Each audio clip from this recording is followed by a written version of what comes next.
ऐसे ही उनका समय बीत रहा था। एक दिन जब रघु गाजर बेचने के लिए गया हुआ था तो पीछे से उसके खेत के पास से एक चरवाहा अपनी गायें लेकर जा रहा था। उसकी गायों ने गाजर को देखा तो रघु के खेत की तरफ दौड़ी। उन्होंने रघु के खेत से गाजर खाना शुरू कर दी। चलो बस करो अब, पता नहीं किसका खेत है, मालिक आ गया तो पूरे पैसे लेगा और मेरे पास इतने पैसे नहीं हैं। चलो भागो, अब घर जाकर खा लेना। चरवाहे ने गायों को रोकने की बहुत कोशिश की, लेकिन वे नहीं रुकी। उन्होंने थोड़ी ही देर में सारा खेत साफ कर दिया। चरवाहा जल्दी से अपनी गायें लेकर वहां से निकल गया। किसी की भी नजर उस पर नहीं पड़ी। रघु की कमाई का एकमात्र जरिया यही गाजरों का खेत था। वह भी अब तबाह हो गया और रघु को इस बात की कानों कान खबर नहीं थी। उधर रघु बहुत खुश था, दिल ही दिल में सोच रहा था, अब गाजर अच्छी बिक रही है। मैं कुछ ही दिनों में पैसे जमा करके अपनी बेटी को एक लाल रंग का प्यारा सा सूट ले दूंगा। बहुत समय हो गया है, मैंने कभी उसे नया सूट नहीं दिया क्योंकि और भी खर्चे बहुत होते हैं, लेकिन इस बार मैं पक्का उसे सूट ले दूंगा। ऐसे ही ख्यालों में रघु अपने घर चला जाता है। अगले दिन सुबह रघु अपनी टोकरी लेकर गाजर तोड़ने खेत गया, लेकिन जैसे ही उसने खेत देखा, खेत देखकर उसका दिल बैठ गया। ये क्या हुआ? सारी गाजरें कहाँ गईं? ये तो पूरा खेत खाली है। फिर उसने करीब जाकर देखा तो पता चला कि कोई सारी गाजरें खा चुका था। अब वह कौन है इसका रघु को पता नहीं था। रघु बहुत मायूस हुआ। रघु की आंखों में आंसू आ गए। मेरे पास रोटी कमाने का कोई और जरिया नहीं, अब मैं क्या करूं? रघु उदास होकर घर वापस आया। घर पहुंचकर वह बेटी के पास गया। क्या हुआ पिताजी, आज आप गाजर बेचने नहीं गए? सब ठीक तो है? आपकी तबीयत तो खराब नहीं? तबीयत तो ठीक है बेटा, लेकिन किस्मत खराब है। जब मैं खेत गया तो देखा कि पूरा खेत खाली है। पता नहीं कौन मेरी सारी गाजरें खा चुका है। मैंने आसपास कुछ लोगों से भी पूछा, लेकिन किसी को भी इस बात का पता नहीं। अब मैं क्या करूं? मुझे तो कुछ भी समझ नहीं आ रहा। दोबारा अगर खेत में गाजर लगाऊंगा तो 3 से 4 महीने लग जाएंगे। इतनी देर में हम क्या करेंगे? घर का खर्च कैसे चलेगा? मुझे तो इसी चिंता ने सताया हुआ है। पिताजी, आप इतनी चिंता मत करें। पहले ही मैं बीमार हूँ, इतनी चिंता करेंगे तो आपकी भी तबीयत खराब हो जाएगी। आप ऐसा करें कि जब तक नई गाजर नहीं उगती, आप किसी से काम का पता कर लें और गांव में ही कोई काम करें। हाँ बेटी, तुम सही कह रही हो। काका रामू मुझे पहले सेठ भूषण के पास काम करने को कहते थे, लेकिन कभी जरूरत ही नहीं पड़ी। अब मैं सीधे सेठ भूषण के पास ही जाता हूँ और उनके पास काम करता हूँ जब तक नई गाजर नहीं उगती। ठीक है बेटी, मैं अभी जाता हूँ, तुम अपना ख्याल रखना। रघु सेठ भूषण के पास काम का पता करने के लिए चला गया। सेठ जी, मैं आपके पास काम का पता करने के लिए आया हूँ। मुझे कोई भी काम दे दीजिए, मैं मन लगाकर काम करूंगा। आपको शिकायत का मौका नहीं दूंगा। क्या हुआ रघु, तुम यहाँ काम ढूंढ रहे हो? तुम्हारी गाजर को क्या हुआ? तुम तो गाजर बेचते थे ना, फिर अचानक आज यहाँ को क्या हुआ? सब ठीक तो है ना? रघु ने सारी बात सेठ भूषण को बता दी।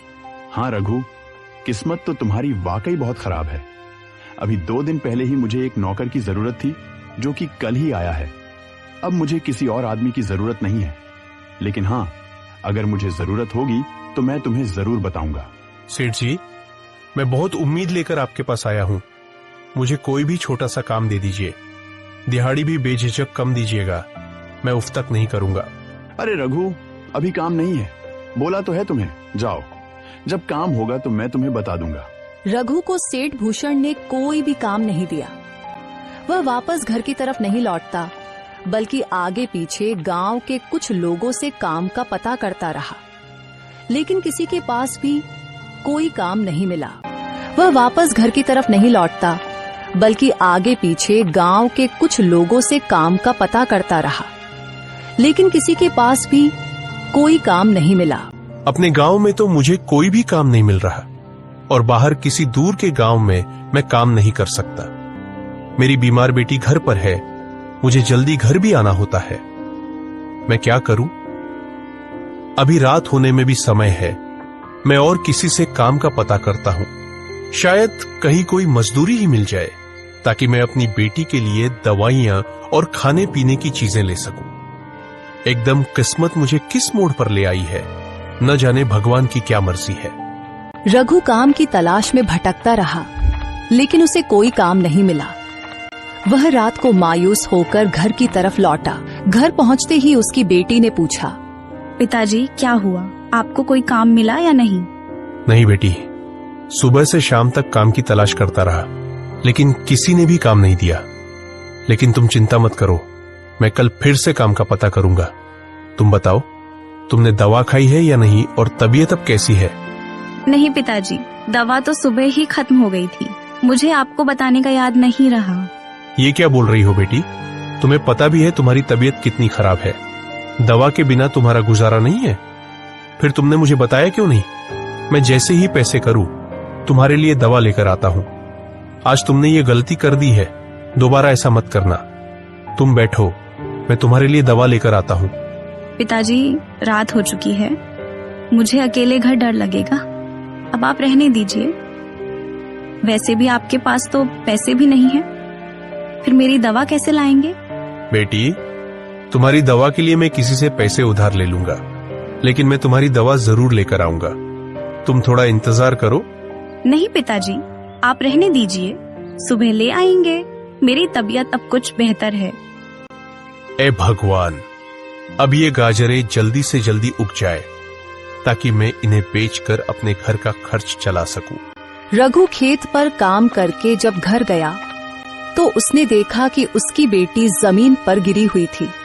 रघु ने जल्दी से बेटी को उठाया, चारपाई पर लिटाया और उसके मुंह पर पानी डाला।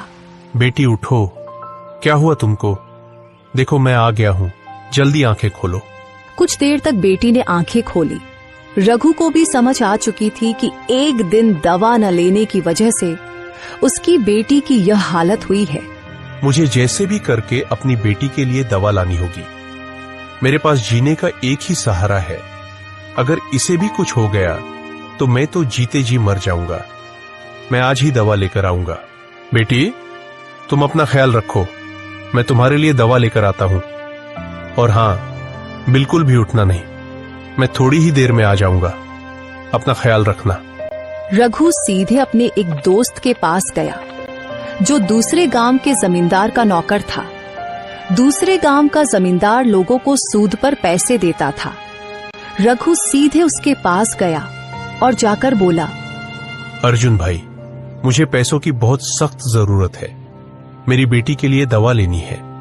मुझे अपने मालिक से कुछ रकम सूद पर उधार दिला दो। तुम्हारी बहुत मेहरबानी होगी।